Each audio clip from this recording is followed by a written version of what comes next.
Yo, this is the scary truth about Caleb Williams. Now, I know, different room, it's a different room, it's a different room. It's a little rough right now. You see, I ain't got my closet up or nothing and shit. And my clothes hanging right here, folks. It's a little rough right now, folks. But I'm getting it together. We getting it together. But, yeah, though, this is the scary truth about Caleb Williams by Touchdown Kingdom. Now, I think, I don't know if I should give my opinion right now or wait until after the vid, because I just watched this nigga during the preseason. Caleb looks nice, bro. He looks nice. I'm telling you, bro. That nigga Caleb with pocket time is a different QB. I've never seen this nigga play before. Just last year, just forget about it. He's doubling it. Fuck you talking about? He's doubling it, bro. Caleb Williams, bro. When I tell you, bro, Caleb Williams will be, I said it in my other vid, Caleb Williams will be the best QB in the NFC North. How else do I put it? Bro, oh my gosh. When he played his first preseason game, that I know it's preseason, but let's keep it a buck. He was playing the Bills starters. The Bills was playing except Josh Allen. Oh my gosh. He was thrashing them niggas. Caleb looked like a whole new QB out there. When I tell you, bro, Caleb Williams will be, okay, look, I don't know if it's a bad take or not. Caleb Williams will be the best QB since Jay Cutler. Best QB since Jay Cutler. Let's do it. He will. And I got faith in my boy. I got faith in my boy. Caleb Williams is like that. He like that, bro. And y'all gonna see it too, I swear, bro. Y'all gonna see it. He struggled that last game against the Chiefs, but that's cool. It looked like it was just a little bit of miscommunications, I swear. Let's get straight into it, though. New head coach? Check. Yeah, Laura, the Chicago Bears are hiring Ben Johnson. Yes. And Las Vegas, Chicago lands the plane. New offensive weapons. Luther Burden. Bro, we got Luther Burden on the bench, bro. Our receiver core is nasty, bro. And they're all coming. They're bringing 6. Tuttle. Deep ball. And with caught play. Loveland, bro. I came around to Coastal Loveland, bro. At first, I was like, bro, why the fuck we draft him? But I came around to him, bro. It's helped in a leadership standpoint, a big deal. Now Cook's going to throw the deep ball, and Burton's past the defense. Touchdown, Luther Burton. 47 yards. Newly beefed up O-line. So, Check. Last season, Jonah Jackson played just 4 games, but he led all guards in pass block win rate in his limited time. Joe Thuney ranked second on that list, as you see there. So the Bears acquired the top 2 guards in terms of pass block win rate in the last 2 days. Pretty legit. All in all, it has been a pretty impressive offseason for the Chicago Bears, who look primed and ready to make some noise in the NFC. Caleb Williams, this is a little old. This is a month old, so he hasn't seen preseason. So everything you could hope for as a second-year quarterback you've been given now. The best offensive line in football the past couple years when it comes to OC, a new and improved offensive line, and now multiple tight ends. After a false start in 2024, Caleb Williams is perfectly set up for success. they did just cut Ian Wheeler, though. That's crazy. They cut Ian Wheeler, bro. Like, how we feel about that? I'm not gonna lie, bro. I don't know how to feel about that. And with Ben Johnson pulling the strings, we believe his Chicago Bears are about to have a breakout year, which will finally propel the franchise back to the NFL's top table. Why? Let's find out.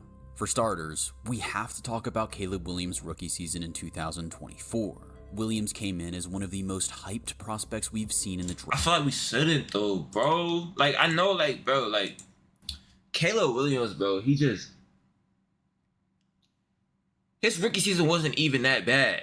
Let's be honest, bro. Caleb Williams' rookie season wasn't even that bad. Like, we could look up his stats right now. Hold on, bro. I'm gonna look up his stats, bro.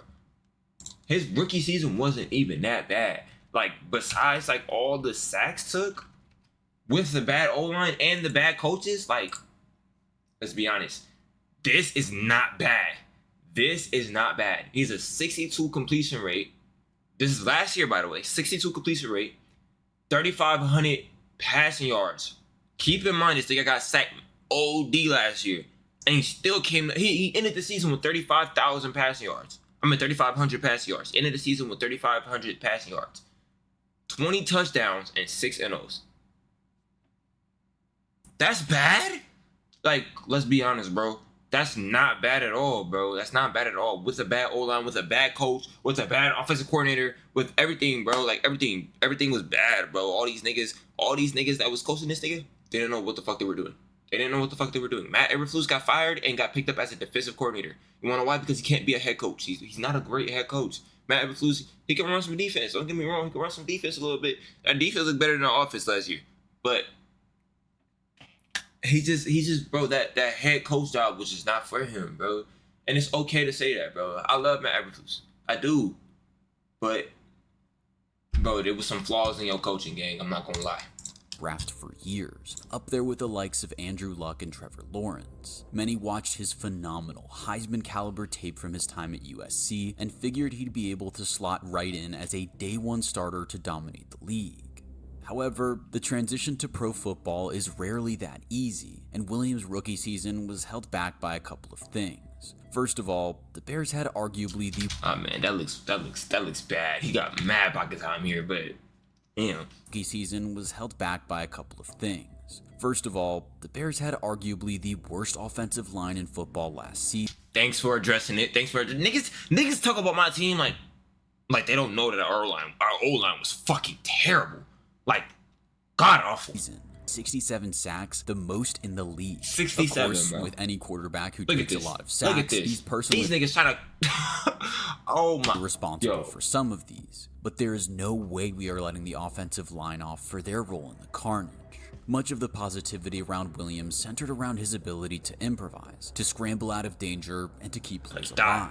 And in his defense, he managed plenty of that in his rookie year in the face of extreme pressure. He avoided 50 sacks last year, almost double that of the man in second. Oh my gosh, bro. He avoided, bro. Oh my gosh. He took 67 but avoided 50. Oh, let's glorify that, bro. That's a lot, bro. He avoided 50 times. He avoided the sack 50 times, bro. Lamar Jackson, who avoided 28. Oh yes, my gosh. Williams was sacked a lot, but most quarterbacks would have dealt far worse behind that offensive line, which was a big contributor to struggles last campaign. In addition to the I like this guy. This guy is a good guy. Worst offensive line, Caleb had to deal with the coaching of Matt Eberflus. Admittedly, he couldn't have asked for much better weapons in the form of DJ Moore, 6-time Pro Bowler Keenan Allen, top 10 rookie wideout Rome Odunze, and another ex-Pro Bowl running back in DeAndre Swift. But the bottom line is that he had a head coach whose record going into the season was 10-28, and as a result, was very much on the hot seat. Despite a 4-2 start, things went south quickly in Chicago. An 18-15. It was so bad they fired this nigga during the season, bro. That is bad, gang. It was so bad they fired this nigga and relied on the offensive coordinator to be the head coach. That's so, yo. Despite a 4-2 start, things went south quickly in Chicago. An 18-15 defeat to the Commanders on a Hail Mary from Jaden Daniels was the turning point, with the team going on to lose their next 5 games, won that game. Dismal losses to Arizona and New England. After 12 extremely disappointing games, Eberflus had coached his way out of a job in Chicago, with the final loss of his tenure coming on Thanksgiving in Detroit. On that fateful day, the final drive summed everything up. Despite having a timeout in hand and Bro, I think Matt Eberflus gave up that day. When he didn't call that timeout, I think he gave up that day. That was the day that he said, I don't want to be the head coach anymore. 30 seconds left on 5 games saw OC Thomas Brown take charge, but it was clear that he was just seeing out the season until the front office found a suitable replacement. For a young quarterback, coaching is extremely important, as is continuity on offense, and it's fair to say his rookie season had very little quality coaching and very little continuity. So, bad coaching and a bad offensive line. Have the Bears fixed these problems during the offseason? Yes. Well, yes they have. For starters, the team has made possibly the best coaching hire of the 2025 offseason. Chicago has hired Ben Johnson, the former offensive coordinator for their division rivals, the Detroit Lions. When Johnson became the OC at Ford Field, Detroit hadn't ranked in the top half for offense in 4 seasons. Now, they've been in the top 5 in each of the last 3, including being the league's very best scoring offense for the first time since 1954. Johnson is clearly one of the league's best young offensive minds. The only thing we didn't do that I wanted them to do really is get Trey Smith, the old lineman out of Kansas, of the Chiefs, bro. That's the only thing I wish we could have bagged in box, bro. But he resigned. So I mean, obviously, why wouldn't you resign to a Super Bowl contending team, But still, I wish we could have bagged and boxed him. And on paper, he's exactly what this team and Caleb Williams badly need. As we've said, on paper, this is an offense that has talented players like DeAndre Swift and DJ Moore, as well as a promising young receiver in Rome Odunze, there's no reason why this team should have finished. What the fuck was that? Dead last in offensive yardage, and Johnson already has experience in turning around bad offenses. As for the offensive line, the biggest splash the Bears made in the offseason came on March 12th, when they traded a 4th-round pick to Kansas City for the services of 4-time All-Pro guard Joe Thuney. Thuney is now entering the 10th year of an already stellar pro career, which has seen him win 4 Super Bowl rings with both the Patriots and Chiefs, cementing himself as one of the very best offensive linemen in the league. I like that. We gonna see, bro. We gonna see. I'm so ready for my team to perform. Nigga, what are you talking about? I'm so ready for the Bears to perform this season. We are gonna be good this season. I don't know how else to say it. We are gonna be good this season. We're gonna be amazing. I swear, I'm so excited. He has been named first-team All-Pro in both of the last 2 seasons. Crucially, he's one of the more consistent and durable linemen as well, having missed only 2 games across 9 years in both New England and Kansas City. Say them stats, Considering boy. he's on just $15.5 million for next year, this looks like a good deal, and shows GM Ryan Poles identifying a major issue on the team and making a significant swing at fixing it. Elsewhere on the O-line, they've added ex-Falcon Drew Dalman in free agency and traded for Jonah Jackson from the LA Rams. Neither of these guys have the reputation or quality of Thuney, but they're both solid veterans in this league, and Jackson was named a Pro Bowler in 2021 whilst on a dismal Lions team. Time will tell if these additions fix all of Chicago's O-line woes, but there's no doubt this unit will offer Williams far more protection than he received last campaign. As for offensive weapons, the team had a productive draft on Battlefield. With the 10th overall pick, they went for Colston Loveland, a tight end out of Michigan who was a national champion as a Wolverine and named a second-team All-American last year. Loveland is an exciting addition to this team, whose only tight end of note last year was Cole Kmet. Kmet finished up with just 474 yards, 24th amongst players at that position. That was another thing, bro. Last year, bro, they had no plays drew up for my nigga Cole, bro. My nigga Cole, he took the backseat last year, which he shouldn't, bro. He's a receiving tight end, bro. Cole Kmet is a good tight end, bro. But last year you couldn't see it because they didn't have no plays where they think it was getting the ball, bro. Like, they really did my boy so bad last year. He could really catch that bitch, bro. He really nice. His route run is decent, bro. He really nice, bro. Part of what makes Loveland so interesting as a prospect is how well Ben Johnson used Sam Laporta during his 2 seasons in Detroit. Laporta was a second-team All-Pro in his rookie season, only behind George Kittle, and he's racked up 1,650 receiving yards across his first 2 years in the league. I pray he make Colston Loveland like a Sam Laporta-esque player, bro. Shows just how keen Johnson is to involve tight ends in his offense, which suggests big things could be on the way for Loveland. In the draft process, several scouts and GMs compared Loveland to Laporta, with one GM even quoted as saying that Loveland is better than Laporta, talking excitedly about what he brings. You know what? We gonna go with it. We ain't gonna question it. I ain't gonna lie. I don't know about that. Is Colston Loveland better than Sam Laporta? As a larger, more well-rounded threat than the Detroit tight end. Also in the draft, Chicago added Luther Burden III out of Missouri in the 2nd round, a 2-time first-team All-SEC wide receiver. Burden will be a threat in the slot. Burden dropped for some reason. I know why he dropped. Yards after the catch weapon, also showing some ability in the run game in college, earning comparisons to Deebo Samuel. It is a comparison to a different player, however, that has caught the attention of some Bears fans. That of Amon-Ra St. Brown, Ben Johnson's #1 receiver in Detroit, and a bona fide league superstar. And Loveland added, this Bears offense... What the fuck? Why does it keep skipping? Is that me? ...receiver in Detroit, and a bona fide league superstar. And Loveland added... Why did he edit the video like this? This Bears offense looks more explosive than last year, which is ideal for Caleb Williams, who we expect to have more time in the pocket as well. On defense, the team have also made a few additions. Grady Jarrett joins the team after 10 seasons as a Falcon, where he was named second team All-Pro once and made 2 Pro Bowls. Jarrett is a solid defensive tackle, and despite just turning 32, still looks to have something to offer. Ryan Poles agrees, giving him a not a bad look. Yo, bro, oh my gosh, bro, let's talk about it, bro. The Bears might have a chance in getting Micah Parsons. Do I think the Bears are going to get Micah Parsons? No. And I'm going to tell you why, though. I feel like getting Micah Parsons is a good thing, but I just feel like we would have to give up too much. When I say give up too much, I'm like, we don't need to give it up, because I really do feel like if we, with due time, from watching this nigga in the preseason and watching this nigga last year, Austin Booker is going to be that edge rusher that we have. That we need. He's going to be that edge rusher that we need, bro. If you keep training this nigga, which Dennis Allen is most likely going to do, if you keep working with this nigga, bro, Austin Booker will be a really good edge rusher. He's big as shit. He's like 6'8", or he's not 6'8", not 6'8". I don't think he's 6'8", is he? Austin Booker.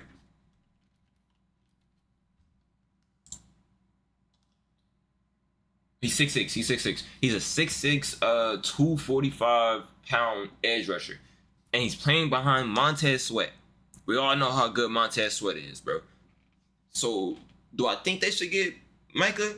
If it's available, if it's doable, then yeah, go get Micah. But I don't think the Bears should, though. I'm not gonna lie.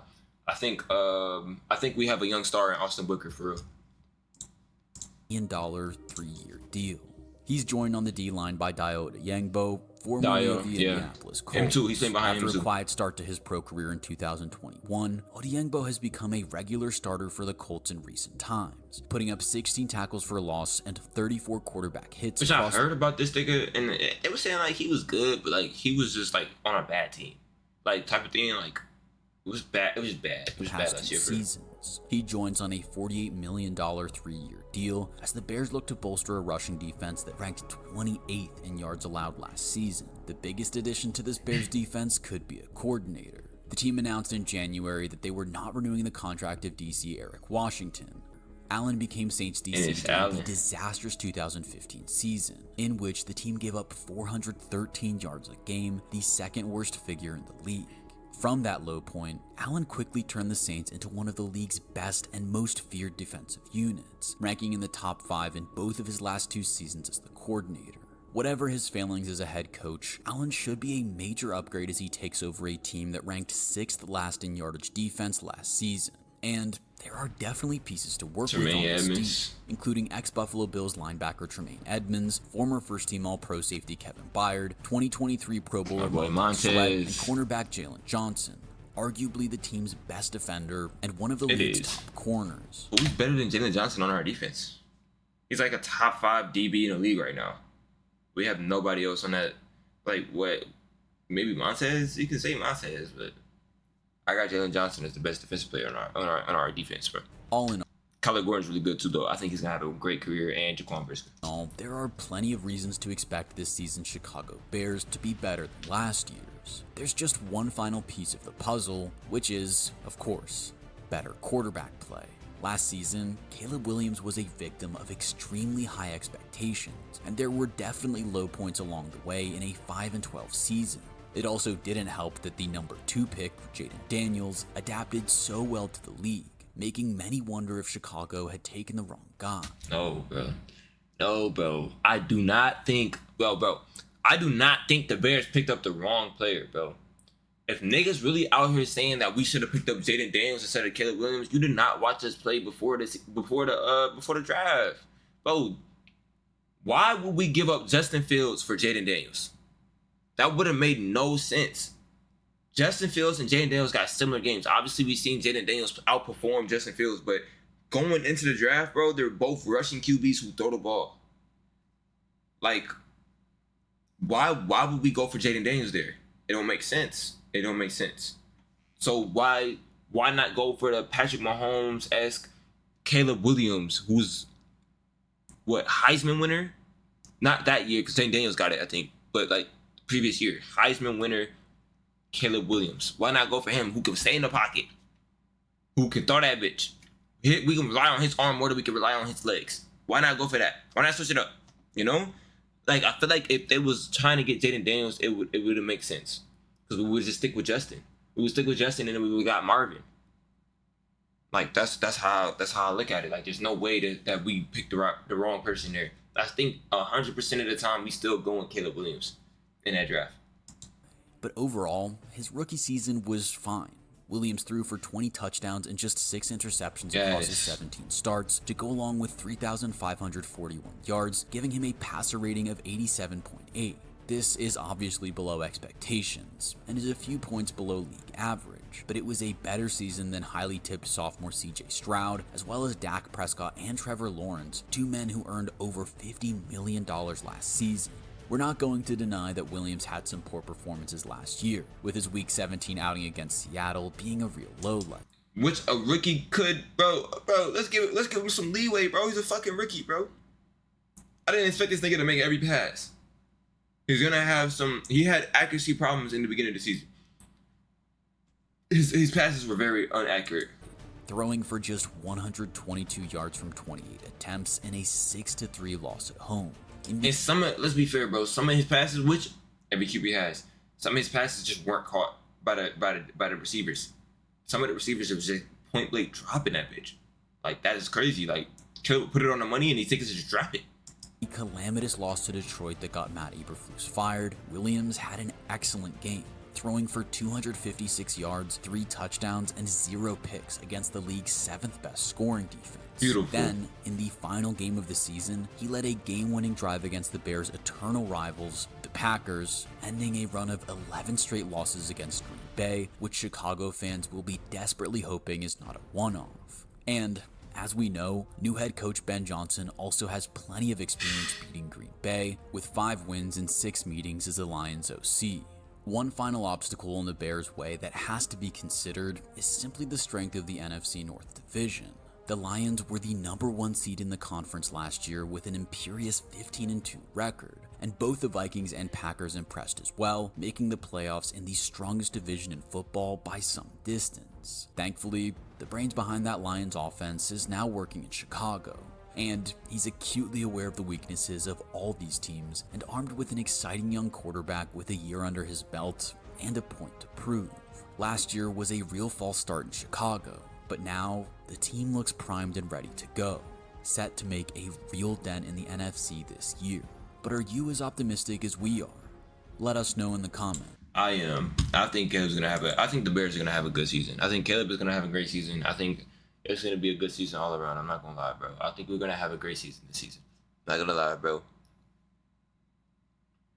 And he's saying all this before the preseason. He didn't see none of that he didn't see no preseason footage before making this video. This is a month old. He has not seen one preseason game before this video. I'm telling you, bro. Caleb is gonna perform, bro. Caleb is gonna perform. Hey man, if you wanna watch this shit live though, if you wanna watch this shit live, my kick is chainaka with 2 eyes, my Twitch chainaka _layout boys and layout girls. Peace.